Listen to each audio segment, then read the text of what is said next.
Hello लोगोफोर, आं दिनै मोननै गोदान शायरी लिरना हरनायखौ नोंथांमोननि गेजेराव लानानै फैदों।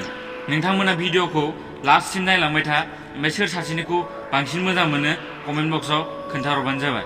थेवबो बिदिब्ला बिथांमोन लिरना हरनाय शायरीखौ खोनासंसै। दिनैनि फार्स्ट शायरीखौ लिरनानै हरदों बिथां मानि बसुमतारिया क'क्राझारनिफ्राय। बेहाबो मोनसे इउटुब चेनेल दं आरोना।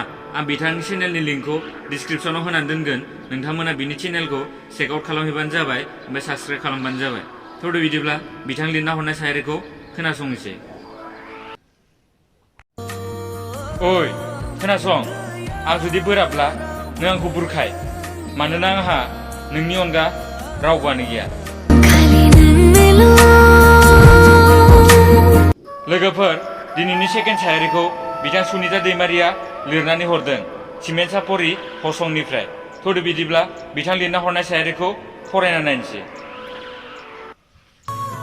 माब्लाबाबो सोरबा सासेखौ गोथौ फोथायनानै मिजिं दासुजु, मानोना बे मिजिंजों लोगोसे नोंनि गोसो गोरबो आरो नोंबो बायफ्लेलांनो हागौ।